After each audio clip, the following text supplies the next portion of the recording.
30 years ago on this day, September 30th, 1991, PBS introduced us to the first ever game show they ever had, at least I think it was, which was based on a popular computer game where we want to know where this crime queen is striking with her vile villains.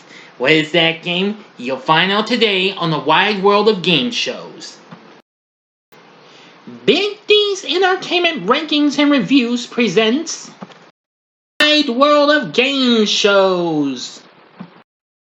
Greetings, my fellow YouTubers, and welcome to the Wide World of Game Shows from Big D's Entertainment Rankings and Reviews. I am Doyle, better known to you as the Big D. So today's game I'm going to be talking about is a game that is celebrating its 30th anniversary today.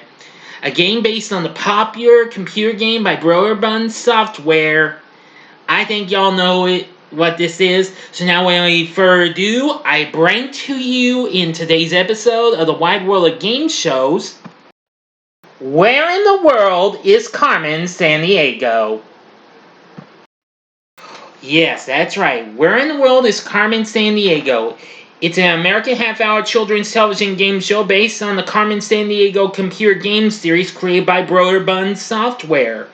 The show was hosted by Greg Lee, who that same year got to lend his voice to the animated series Doug, who he voiced the mayor in several others. I didn't watch Doug much. Along with the late great Lynn Thigpen as the chief of Acme CrimeNet and the a cappella vocal group that came long before Pentatonix, Rockapella, who served as the show's house band and comedy troupe, and also the theme song.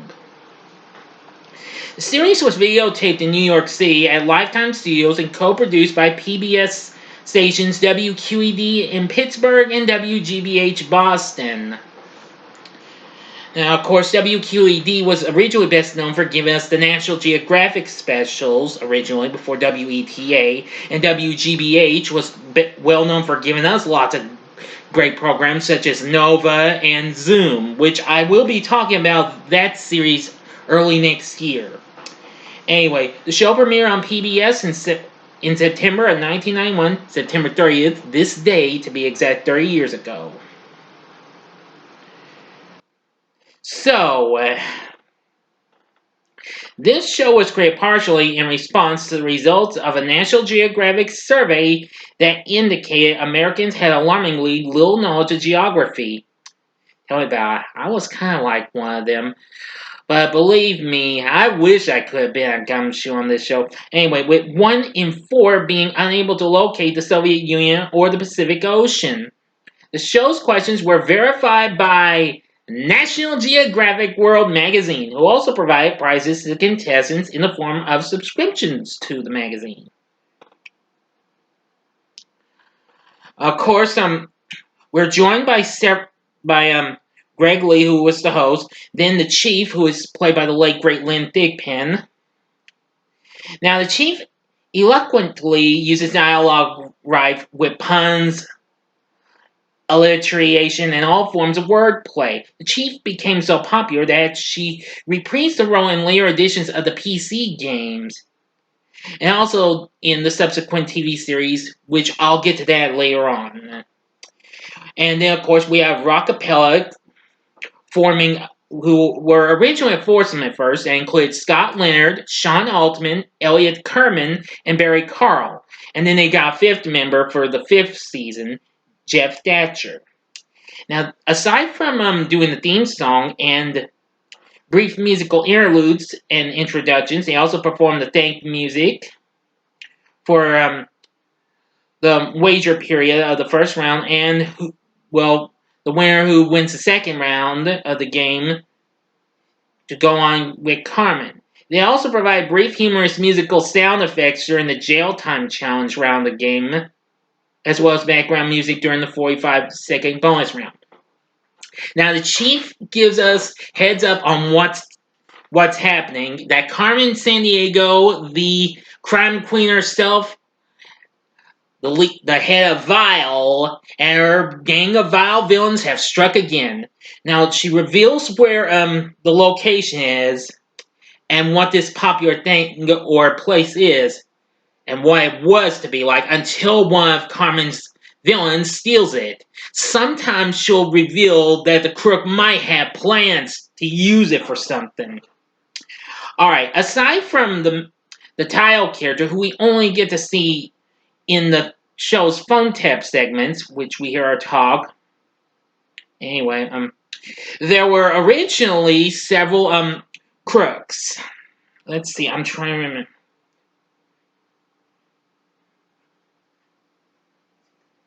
Now, originally there were 7 villains that you were going up against. They are Vic the Slick, the Contessa, Robo Crook, Top Grunge, Eartha Brute, and Patty Larceny. Now, Contessa was dropped after the first season, but was brought back for the 4th and 5th season with a new look. After the Contessa was Splitsville, we added 2 new villains in the form of Nimoy and Wonder Rat. And in the 3rd season, we got another villain added in the form of Sarah Nade.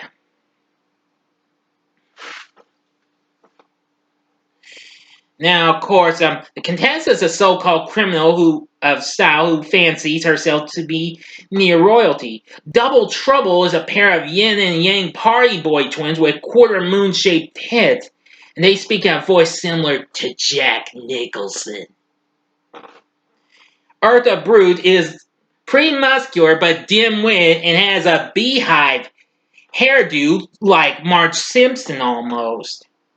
Nimoy is a shape-shifting alien from the planet Roddenberry, named after the creator of Star Trek, and her name is a reference to Leonard Nimoy.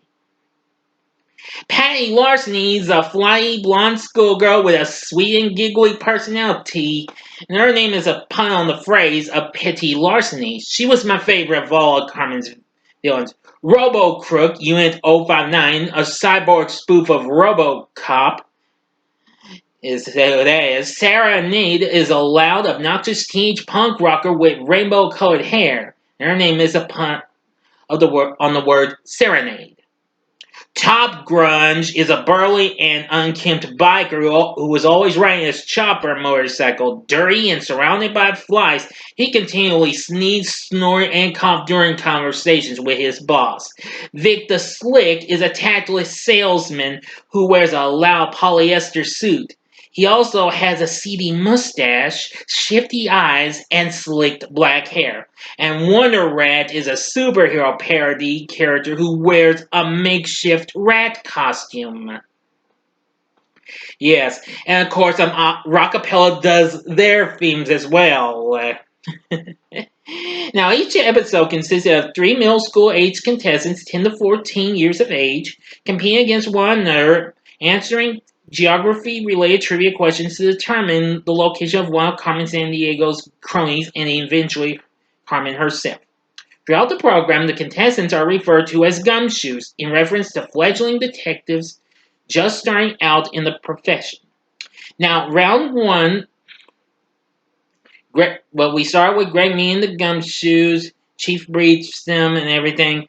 The gumshoes begin with 50 Acme crime bucks each. Assorted live-action, celebrity, musical, anime, and costume comedy sketches are performed, each providing clues to who appears.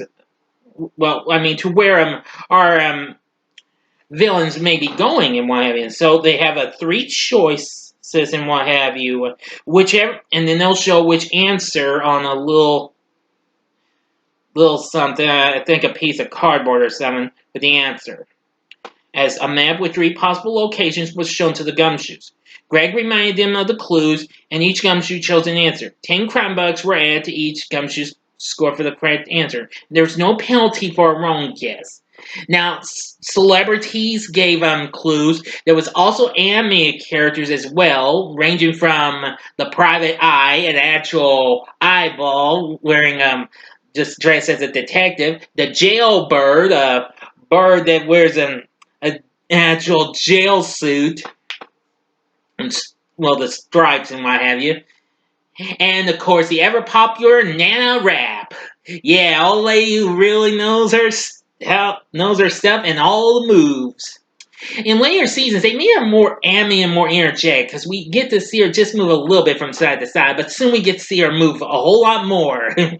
Yeah, and it's really something. Anyway, various elements of the first round include the lightning round. Partway through the first round, a thunderclap lightning effect played in the office, signaling the start of this.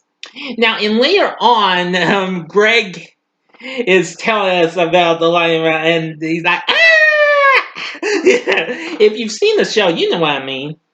Anyway, 3 toss-up questions, all multiple choice related to the area in the previous question, were asked to the gumshoes, and each right answer earned 5 more crime bucks. Yep. And once they knew the answer, they just buzz in. After the lightning round, the chief calls Greg into her office for a brief conference. This was used as a comedy break. Anyway, the chief and Greg engage in a brief skit, usually brought to a close by Ira announcing the show's grand prize, which was originally a trip to anywhere in the continental U.S. states. Yes, to the one who captures Carmen. And beginning in season 2, it was expanded to include anywhere in North America. Who captured Carmen by the end of the episode. Or they described a home viewer contest in which viewers could wear a Carmen Sandiego t-shirt and some winners of the home viewer contest from season 3 onwards. Later on the 5th season, starting the 5th season, we have a training exercise. The gumshoes were each given a trash can to rummage through to find the card. Each card provides a different clue for another location. After all the clues were read, the first gumshoe to find their card and reclose their trash can got the first answer. The right answer earned 10 crime bucks. Now, originally, after the chief's office, and after the training exercise in season 5, we get word on the phone tap from Acme Bugnet. A recording for the gumshoes featuring Carmen and our villain is provided. Let's see. Next, starting in season 2, similar to the lightning round, we got the chase. Requiring the contestants to answer with their buzzers, Greg asked a series of 5 toss-up questions which provided clues about locations that follow the path indicating that the gumshoes were on the trail of the crook, and each correct answer earned 5 crime bucks. Of course, it was introduced with a brief chase skit performed by Rockapella comically running across the stage, sometimes accompanied by others, including Greg, the chief, some stagehands, and even members of the studio audience. Oh, which reminds me, Rockapella does some singing clues, and also Scott calls out Greg and reveals the word on the street. It's a word in a different language. Let's see, Barry, who's the low vocalist of let me see, the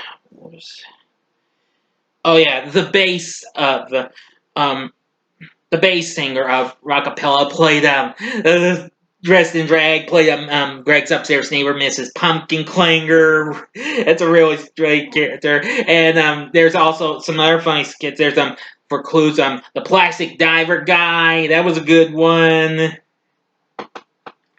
Oh, the list goes on. Oh yeah, and Greg sometimes did some too, and Linthig did some too. Like I think it was the Acme Nets or something. That was a take on the Supremes. Let's see, and as the original founder of the Acme Crime Net, I forgot what it was. And let's see, Greg does some too, including playing his dad. And even Acme Man, who is absolutely hysterical. Oh, okay, that about covers it.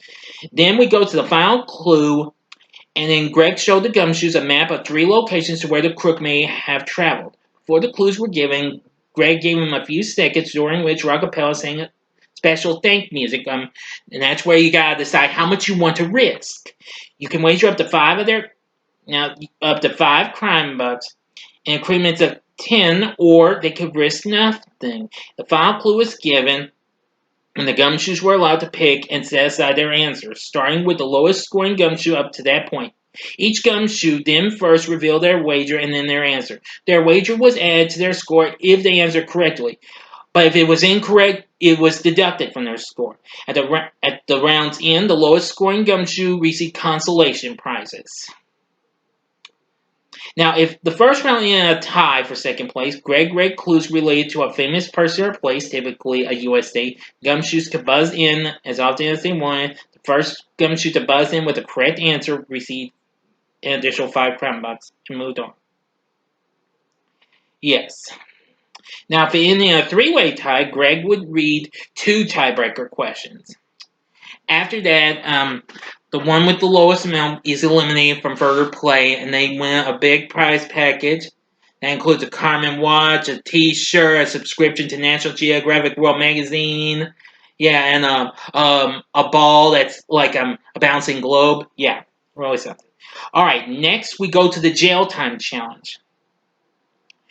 Now, following the crook to their next destination. Now, the chief briefed the two on their destination through a slideshow originally, and then later on from season 3 on here on out, we go to the location, and Greg takes a little monitor and plugs it in, and the chief will give us the briefing. Now, in season 2 from here on out, we sometimes do get to see our vile villain pop in on one of the pictures. Now, you can also identify some by their footsteps, most notably Robo-Crook, Eartha Brute, and Patty Larceny. You can easily identify their footsteps. Anyway, after a photo recon was given to describe various landmarks and venues in the location from the final question of the first round, 15 trilons were then displayed on a large game board, each one labeled with the name of a different landmark, including those shown during the chief's briefing. Hidden behind 3 of the trilons were the day's stolen loot, an arrest warrant for the crook, and the crook him or herself. And behind the other 12 were just shoe prints, which indicated nothing was there, which Greg usually said, and then Rockapella usually added a little something humorous for fun. Now, the higher the 2 scoring gumshoes from round 1 choose first. If the 2 gumshoes were tied, a coin toss was determined. And they can keep alternated, taking turns until one of them found all 3 of them. But they have to do it in the correct order, though. First, loot, then warrant, and crook.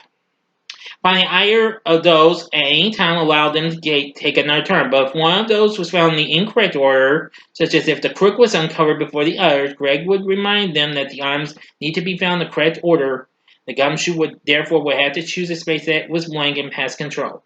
And that was good. After they got all 3 together, the winning gumshoe pulled a ring on a chain rope, activating a foghorn and incarcerating the crook who's in jail. Yes, Rockpell says. Now, a consolation prize was announced by the chief to the losing and departing gumshoe, after which Greg reiterated the grand prize to the winning gumshoe. After that, Greg hands the winning gumshoe a portfolio, and then they secretly write down their chosen destination if they catch Carmen in the final round. After the little music from Acapella plays, a phone call from the crook is revealed to them. Now, originally, they have to look through a certain continent. Asia, Africa, Europe, South America, or the U.S. for the first 2 seasons only. It was later expanded to North America for season 3 here on out. And then the chief then gave a list of 13 locations on the chosen continent from which Carmen may have traveled. And then they'll move to a giant map covering the entire floor in front of the studio audience. It showed small red circles denoting cities of countries or states, and later added red arrows marking bodies of water and red squares for national parks and monuments. To capture Carmen, the gumshoe had to identify 7 locations on the map, but for the first season only, and then season 2 here on out, it was extended to 8, which they had to do it within 45 seconds or less, each time grabbing one of a set of large markers with police beacons mounted on top and quickly placing the marker on one of the red spots. Now, if you get incorrect, you will hear the sound. But if you get correctly, you'll hear the police siren. One incorrect guess per location was allowed, but the second incorrect guess forced the gumshoe to leave the marker behind going to the next one. What made the round especially challenging was that the map was upside down from the gumshoe's perspective. The gumshoe succeeded, they won the grand prize of the trip and captured Carmen.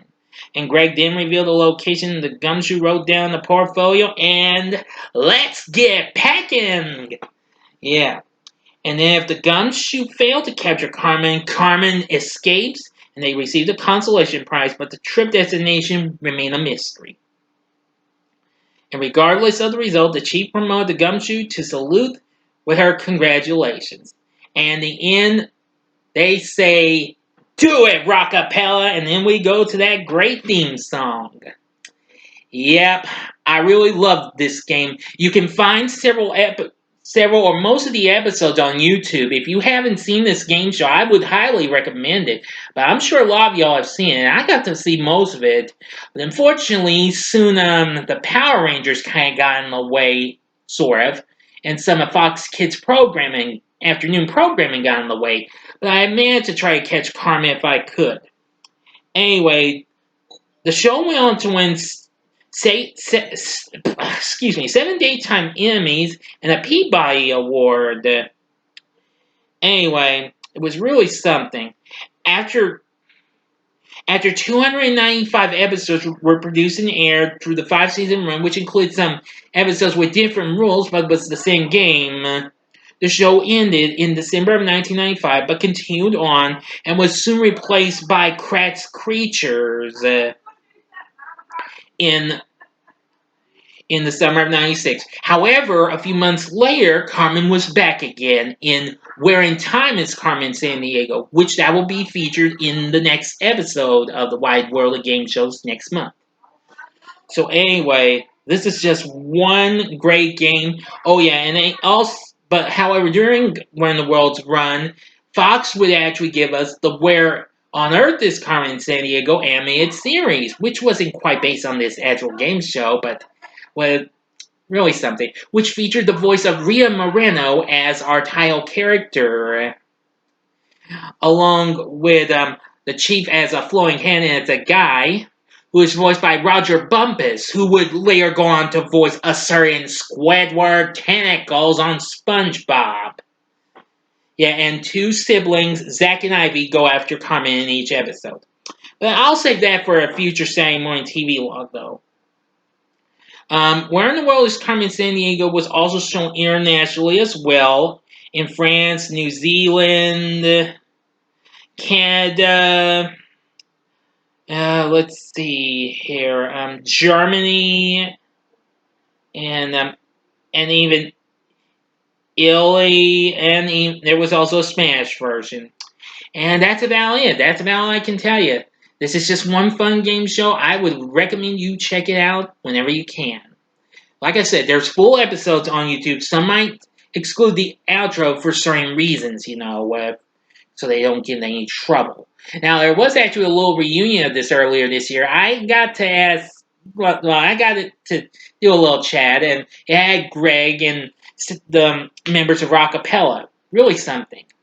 Anyway, of course, Where in Time is Carmen Sandiego premiered in October of 96, just a few months after Where in the World ended, with Lynn Thigpen returning as the chief and Kevin Schenk as the host. But I'll talk about that when I get to that game real soon.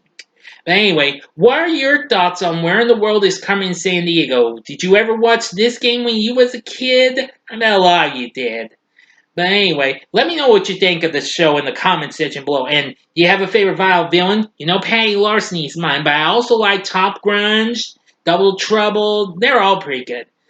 Anyway, let me know what you think about it in the comment section below. If you liked the video, click the like button, subscribe to my channel, and be a part of the Big D Nation.